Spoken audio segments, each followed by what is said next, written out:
football talk. We've made it through the week, and we have football today. In fact, we have some going on right now. It's the first London game of the year, and would like to thank our sponsor, Archer Duck Cleaning. Be sure to check them out on Facebook at Archer Ducks. And if you haven't had it done in the last year, get it checked out. The air quality is a big thing, especially as you're getting into winter. If there's a lot of dust in that system, if you have allergies, it can definitely make it worse. So anyway, let's get rolling. We had a win against the Panthers. We didn't get to see the rookie and Bryce, but Andy Dalton came out. I think he actually probably gave them the better chance to win that game. It was here at Lumen Field, and the fans definitely showed up, causing 8 full starts, which is probably one of their better games ever.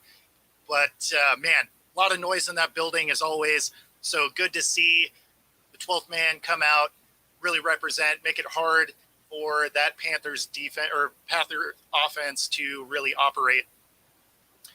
Now, the Seattle's D, that was a little bit – it was good against the run. They didn't try to run a lot. So that is one thing that – I can't take a ton out of it.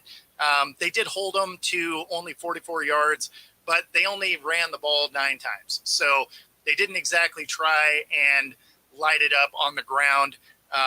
Andy Dalton did have a decent day overall. They were also real efficient. This is something that the Seattle defense has struggled with and really continued to. They were a little bit over 50%, going 10 for 19. This is an area that the Seattle defense really has to try and figure out, is how to get off the field. It's something they've struggled with all season, and it was just another one on Sunday. And then on the other side, the Seattle offense has a really hard time converting on third downs. They went 3 of 13. So for them to come out with the win here was huge, considering they weren't able to really get any of those third down conversions. So it's something that is ever evolving, and you hope that we see a little bit of progress here. Again, I just don't like that we can't seem to get off the field on third down, and then conversely on the other side, they have a real hard time staying on the field on third down. But the rushing attack was nice, so it was good to see that take a jump. Walker ended up with 97 yards. Charbonnet comes in with 46, and that was one of the areas they really dominated this game, was the running attack. There was over 140 yards rushing versus the 44 yards that the Panthers had. So it was nice to see that start to get going. They are still without both their tackles. So you saw a lot of, a lot of 13 personnel with 3 tight ends, to help create running lanes, help create protection, so they could get on a block and then leak out. Lots of targets, in kind of close range for Geno in that way. But, again, they're having to be creative with that offensive line, especially because they have so many injuries. And hopefully, we got the bye week coming up next week. Hopefully we can get some of these guys healthy. Last week against Panthers, there were 14 guys on the injury list, and then a couple of guys that were on IR. And going into this week, it's still a lot of guys, but they are starting to get a little bit healthier. There's 11, again, also not including their guys on IR. But, hopefully with this bye week coming up next week, after they, meet up on Monday night, they can start to get right. I don't love an early bye week, but man, this Hawks team definitely needs it. And then DK looked good.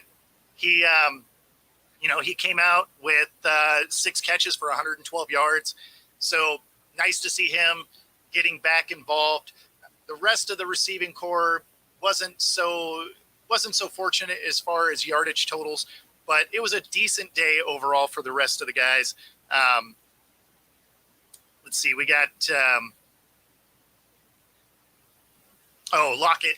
So Lockett was an interesting one because he had such a nice day against Detroit and is such a normal staple in this offense.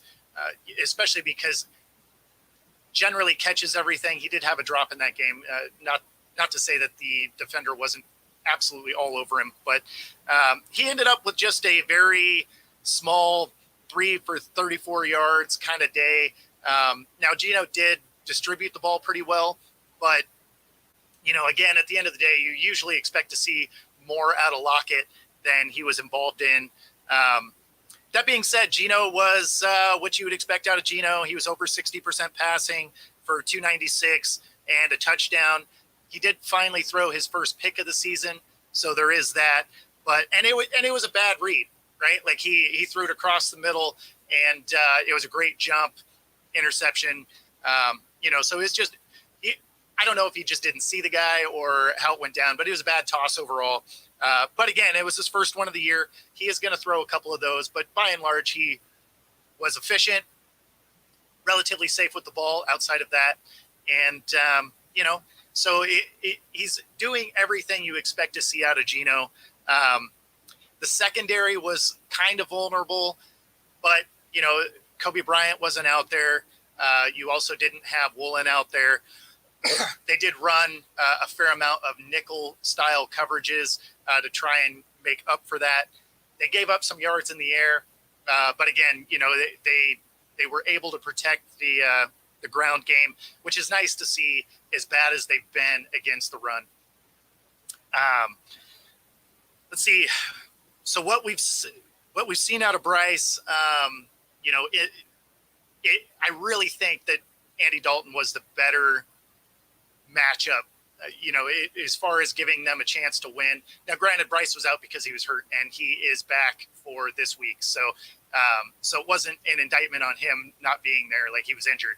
But he's a rookie. He's going to make mistakes. Dalton is that, that veteran that kind of knows how to navigate different situations. So I think he really definitely gave them the best option to win. As a Hawks fan, I'm glad they didn't. But so yeah, all right. So we got questions. Where is Seattle with the D? Will they improve? So, I mean, if it stays true to where they've been over the last few seasons, it has been a slow start, and then they've kind of built as time's gone on. And I think you're going to see that again this year. There's a lot of younger guys. Obviously, a lot of players are hurt. Of the 11 guys, or last week, 14 guys, a vast majority of them were on the defensive side of the ball. So, that's just an ever-evolving thing. I do think they get better as the year goes on, especially as guys start to get healthy. They got the Monday night this week, and then they have a week off, which, again, probably a good timing for this Hawks team because they got beat up so early. So do I think they improve? I do. But, like I said before the season, they're not going to be an elite defense, right? That back end should be really nice. The front seven, although improved from last year, they're not going to be, they're not going to be great. They're going to be kind of middle of the road, which is a huge step forward. But, nobody's going to be afraid to go across the middle on this team. Adams is coming back. Does he make an impact? Man, that's the question, right? We have no idea. He hasn't really played in 2 years at this point. I can't imagine that he's going to be just thrown out there full blast all game. I have to imagine, he's supposed to be on the field, so that's good. But do I think he's going to play a significant amount of snaps? Probably not. He realistically is going to be on a little bit of a pitch count just to make sure that everything is okay. Plus, they're not used to using him yet, so they got to figure out, how far back is he? Because doing well in practice and doing well in a game are very different things. So I think his usage is going to be kind of predicated on what success he has right away. If he is getting torched in coverage and stuff like that, they probably will use him a little bit less. But that being said, I still don't think he's going to be a 0 to full blast. I think he's going to have kind of limited snaps just to get him back into game speed. But hopefully he makes an impact. Hopefully there's something there. But, we'll see. We'll see. On paper, the D looks good, and on the field, not so much. You're not wrong. You're not wrong. Now, some of it you can attribute to injuries, but some of it you really can't. I mean, some of it is schematically, it's been weird. They've played some really soft zones, so although guys are getting catches on them, they're not really because of bad coverage. They're just schematically put in weird spots. They've been put in zones where the openings in the zones have been really big. And if you go against a decent, not even great, just a decent quarterback, they're going to be able to make completions with the way that the alignments have been. So hopefully that also, those windows kind of tighten up. They go into this, after Monday night, go into this bye week and really kind of get guys healthy and kind of rework some of how this defense is coming together. Because again, although the secondary has a lot of talent, the front seven is still kind of suspect. So they really need to adjust what it is they're doing a little bit to, overcome some shortcomings on the defensive side of the ball. Do I think JSN sees the ball more? Things like jet sweeps. Eventually, yes. Right away, probably not. Because remember, you got Lucas and Cross are both out, right? Lucas is on IR. Cross has turf toe. So you don't have either starting tackle.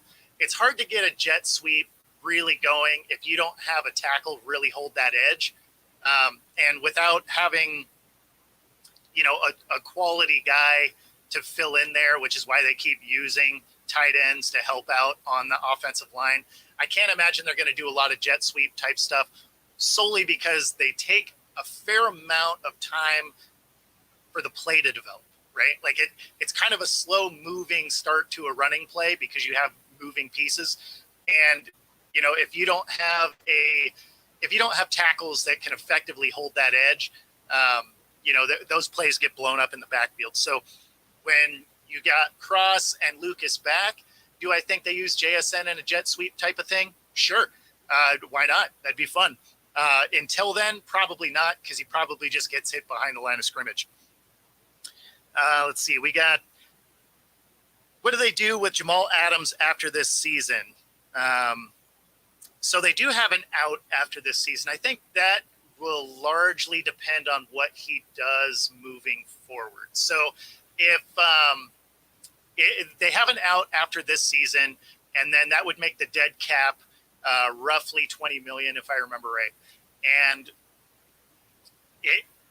it really comes down to, is he injured again? If he's injured season, I have to imagine or if he comes back for like if his style isn't what it once was, then I mean, at some point you have to concede the fact that it just didn't work and move on, right? Stop doubling down on something that didn't work. Now, up until this point, you really couldn't do anything with his contract anyway. He was injured. Nobody was going to take that on. You couldn't cut him because the dead cap was huge. So you pretty much just had to keep him on the roster, especially through this year anyway. Next year, because there's an out, $20 million of dead cap, although painful, wouldn't be the end of the world. So if Adams comes in and he's not as good as he once was, or if he gets injured yet again, then I have to imagine that they probably move on. Obviously, that's not what you hope for, right? You hope that he is able to come in, make a huge impact, be the Jamal Adams that they were trying to go get from the Jets. Even at the time that we got him, I thought it was a reach and sort of a panic mode type of move. But, at the end of the day, he's on the roster now. So if he could make a huge impact, that would be awesome for sure. But yeah, I mean, tough to say. I would imagine no matter how it goes down, though, they're probably going to restructure his deal a little bit or move off him anyway. Let's see. Why are there so many injuries? So this is something I've talked about on numerous other shows. And I think the biggest thing is the fact that starters just don't play in the preseason anymore. I don't really like the direction the NFL has gone. I understand they're trying to keep people from getting hurt, but you have OTAs, they don't get a hit. You have preseason, there's very limited hit in practice. And then starters, most of the starters don't play at all. And so a lot of times your first live game, live action, is in week 1, right? So now week 1, which is a game that matters, is now everybody's first preseason game. And you haven't been taking live reps, through that first week. So, I mean, at the end of the day, you're going from 0 to 100. Now, I mean, not to say that they're not running and doing all of that, but there's nothing you can simulate on a practice field that's quite the same as game day. And because there's so little hitting, some of these injuries that probably would have happened during, the last week of OTA or the first week of preseason, that you had time to work through and then you were ready for week 1. Now those injuries are starting to happen in week 1. And now you're seeing guys that are lost for 3 or 4 games that matter, as opposed to they get injured in the preseason and it's soft tissue, something like that. And, they're able to come back for week 1 or week 2 or whatever. So you're kind of seeing guys move their injuries from when it used to be in the preseason to now they're just week 1. Now, did people tear ACLs and stuff in preseason? Sure, it happens. But it happens in practice too, right? I mean, that's how Diggs goes down this year for Dallas, right? It wasn't in a game. That was in practice. So, I mean, it can happen at any time. It's just, I would rather some of these soft tissue injuries get done in the preseason or OTAs by allowing these guys to hit and actually, get their bodies ready for game speed than, having it happen week 1 and you lose one of your players for, 3-4 weeks right at the beginning of the season. But that's just my personal feeling on injuries. Obviously, nobody wants to get hurt in the preseason. So, if you get hurt in the preseason, obviously that immediately is the counterpoint where they're like, look, we shouldn't have done this because, then he wouldn't have been hurt for the season. It's like, well, maybe, right? Or maybe he just gets hurt week 1. And then instead of coming back week 1 or 2 from an injury, he's going to come back week 5. So, just a couple of different schools of thought on it. But I do think they're getting a little bit too far away from, the prep to the season. It's also why you're seeing offensive struggle so much, right? Because there may be a lot of positions that do okay without a ton of practice, but offensive line is one. It's all built on timing. And so, they really need to be able to kind of have those live reps together. And then timing routes from your quarterback to your receiver. Those are real important in game speed, because you may be able to dial it up just fine in practice, but it's not quite the same as game. So these are little things that kind of leak into the season where you end up with really ugly football to start week 1, week 2. Or, in this case, we're still seeing some ugly football. We have 4 0-3 teams, and they all play each other this week. So there's that. But you have teams that have just looked really bad. Even the Jags, outside of, what they were doing in London this morning, they haven't looked great on offense. Joe Burrow, granted, calf injury, hasn't looked great on offense. Josh Allen, he throws 4 picks week 1. So there's so many things that show you that these guys need to play in the preseason. One for injuries, one for timing. So hopefully, I hope that, the NFL kind of works its way back a little bit towards getting players to, participate in, preseason. But, time will tell. Do I think that the Hawks try to bring in another edge rusher before the trade deadline? Historically, no. Could they use one? Sure. Especially because they keep getting injuries on this team. Having some extra guys around wouldn't be terrible. But, tough to say. I would imagine no, though. They really don't generally do a whole lot in free agency or, before the trade. So I'm going to go with they probably don't try and bring in another edge rusher, but they could definitely use one. So I get the thought process behind it for sure. Let's see. What do you think of Adam saying he thought about retiring after the leg injury. I mean, that just makes sense to me. When you've had injury after injury, you have the shoulder and then the leg, and you essentially miss a couple of years of football. Those thoughts will definitely creep in your head because, I mean, one thing that you never hear about from guys that is an absolute thing is recovery sucks. Like, it is zero fun. Rehabbing stuff, I've pulled muscles and torn tendons, and I mean, they're not fun. They take a lot of time to recover, and it's a lot of time by yourself.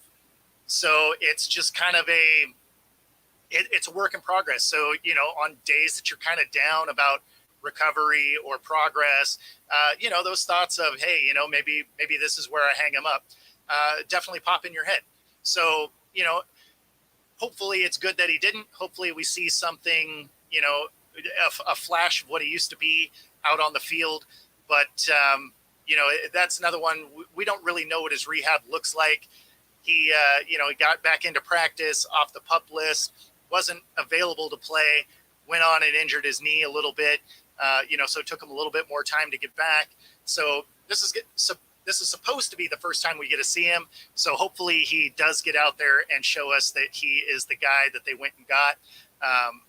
But, again, we won't know. That's one of those wait and see situations.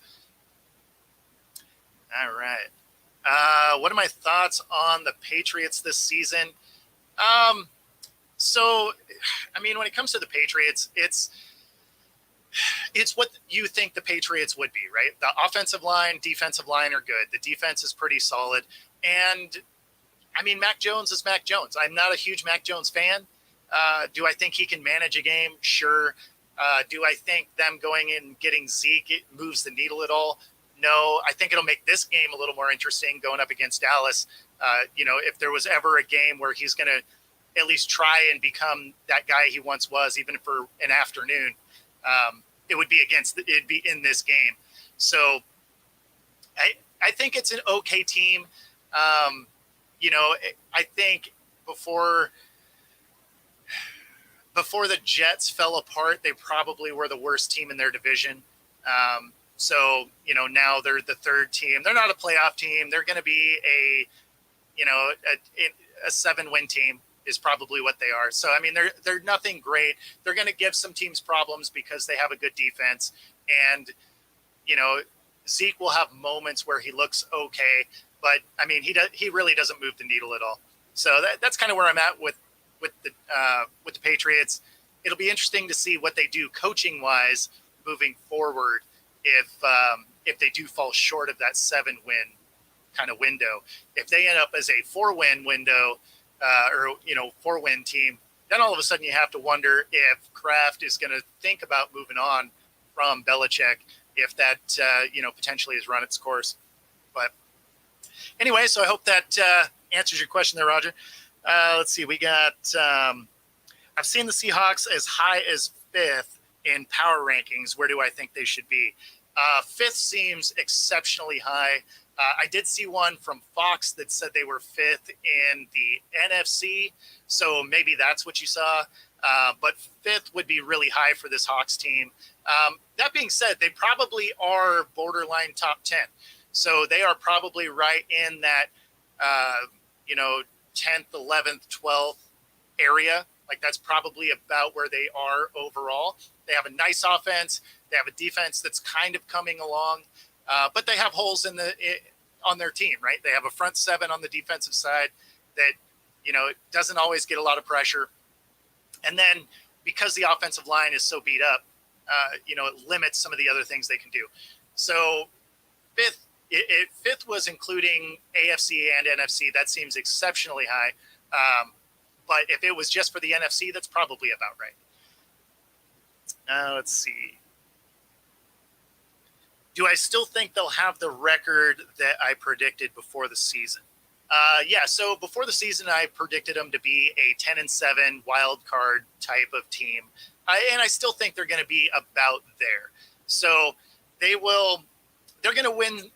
They're going to steal a game or two against some better opponents. And then they're probably going to drop a a game like they did to the Rams. Now, I assumed we were going to split with the Rams anyway. I just kind of thought we were going to lose the later game. But, losing the first game against them because you lose both your, offensive tackles and some other guys, Tariq Woolen leaves during the game. And I mean, there was a lot of injuries during that game. So it made sense that in the second half, they just had nothing left for them. But, if this bye week allows some of those guys to come back, when they face some of those teams again, they'll have a better chance. The games that I'm pretty sure they still lose are, you're probably going to lose against the Eagles. You're probably going to lose against the Cowboys. Maybe, it depends on how healthy the Cowboys are. So stuff like that.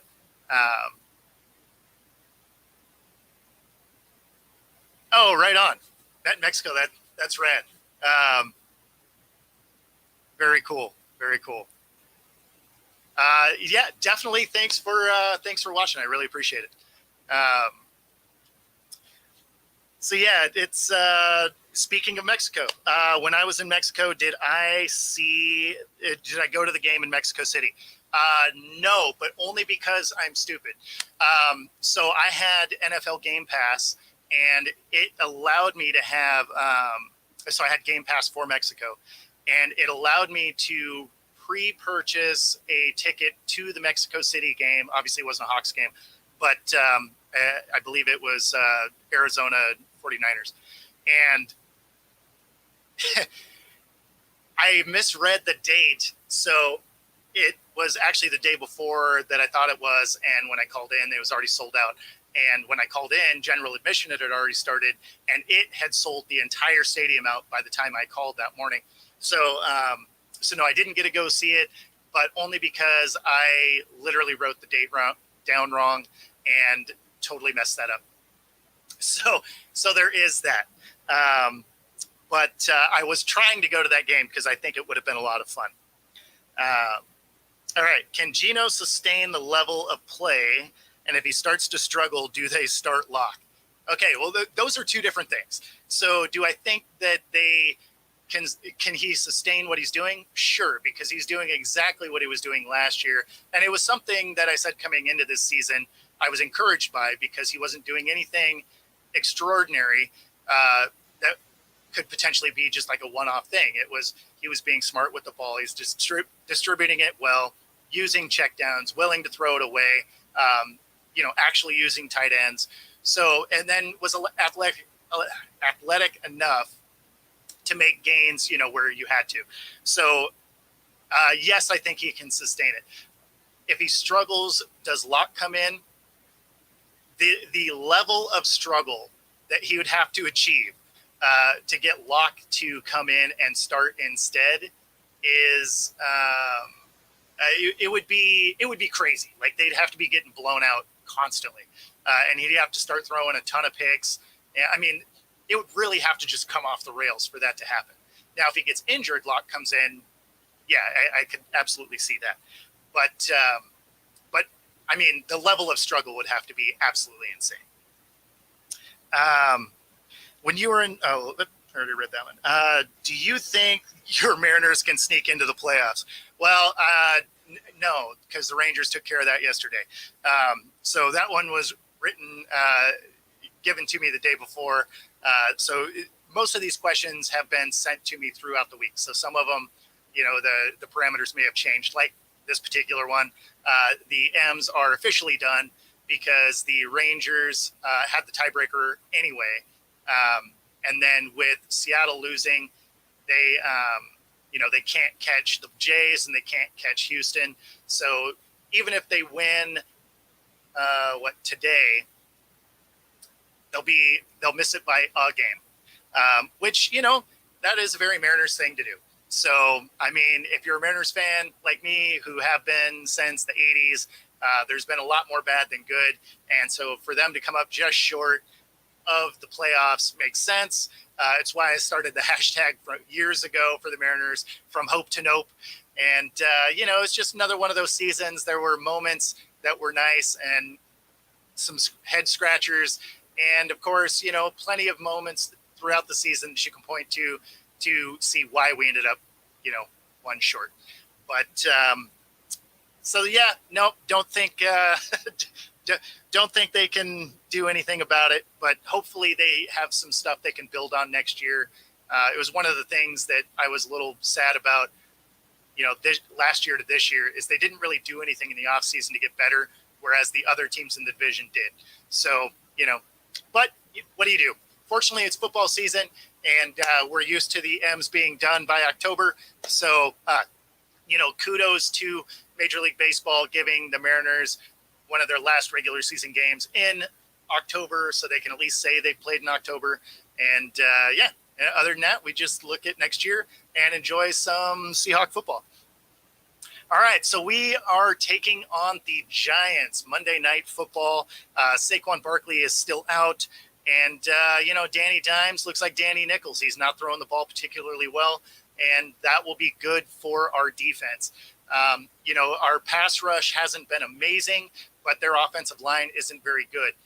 And so if we can get some good penetration there, that'll create some mistakes, and hopefully our defense can capitalize and get some turnovers. So I look forward to some of that, some of that defense really starting to gel.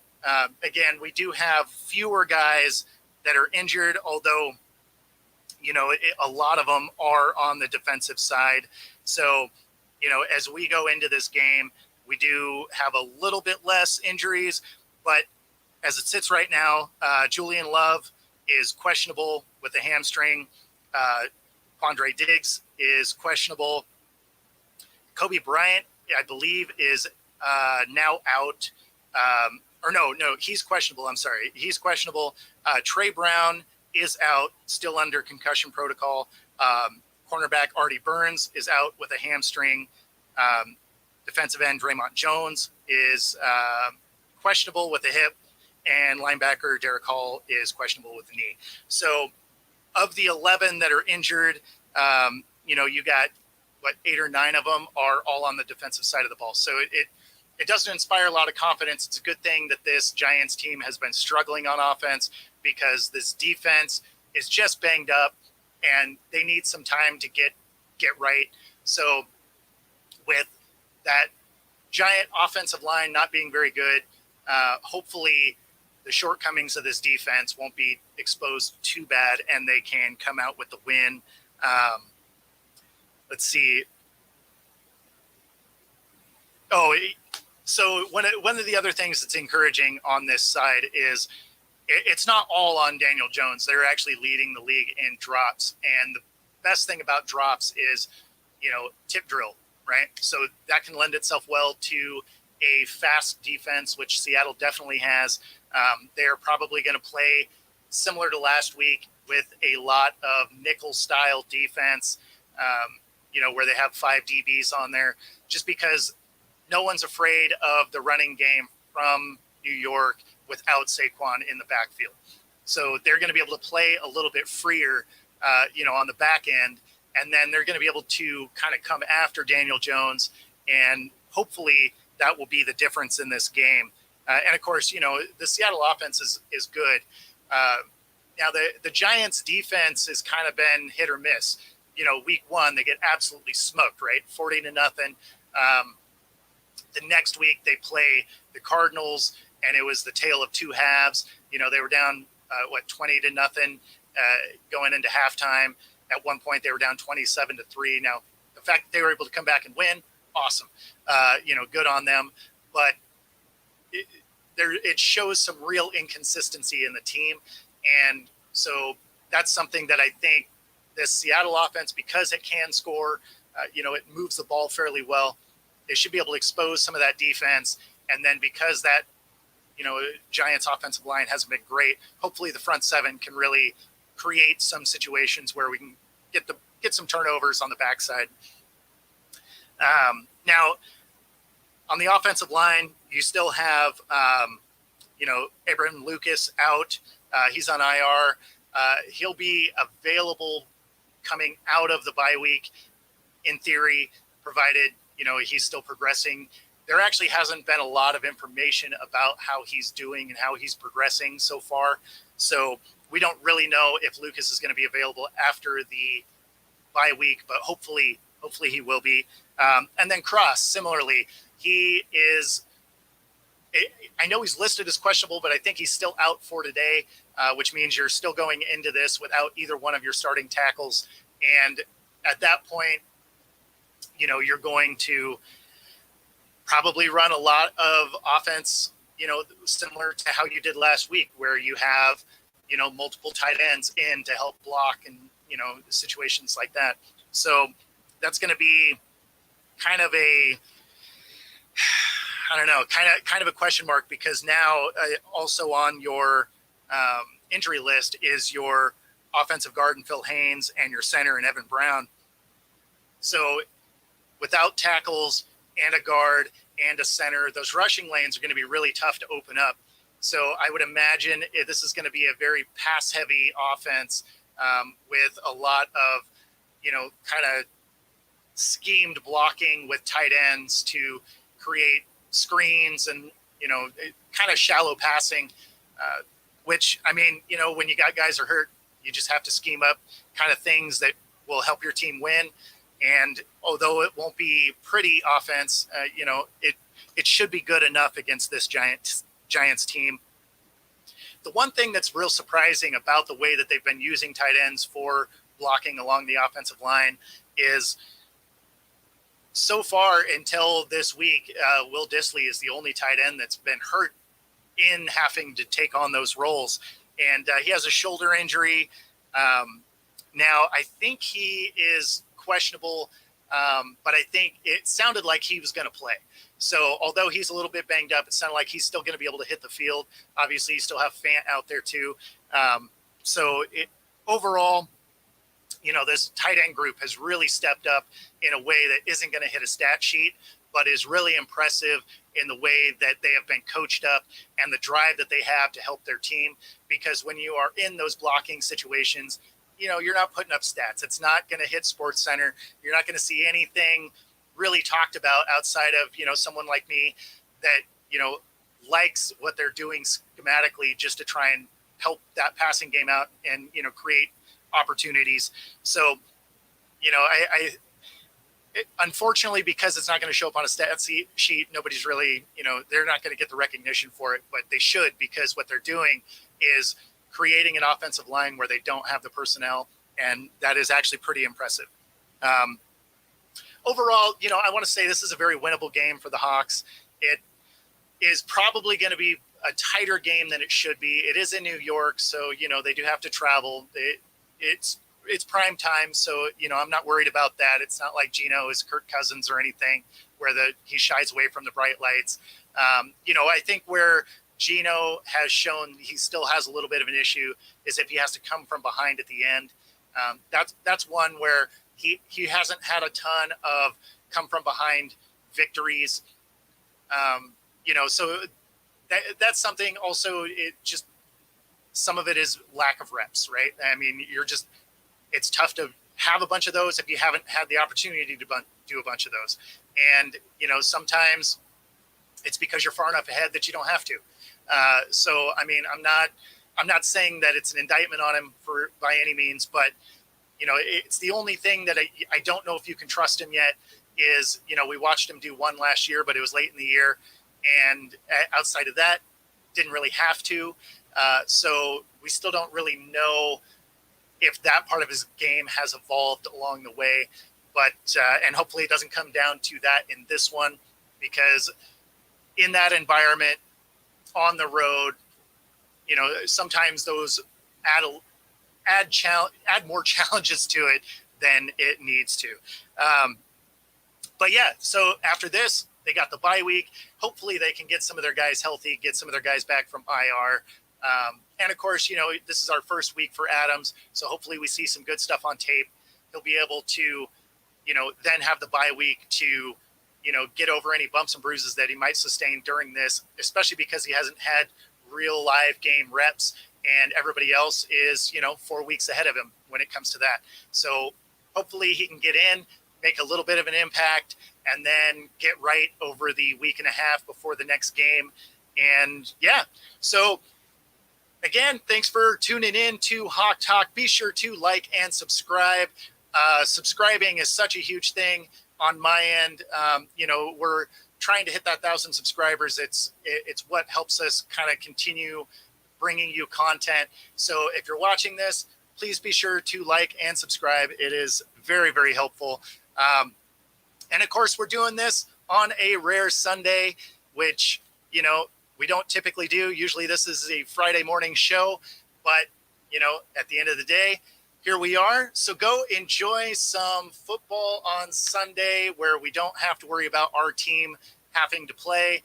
We got them on PrimeTime Monday night. Other than that, be sure to tune in to Monday morning, 6 a.m. here on the Pacific Coast for Mr. You and I. We always talk about football from the weekend. And other than that, I'll see you guys in the morning.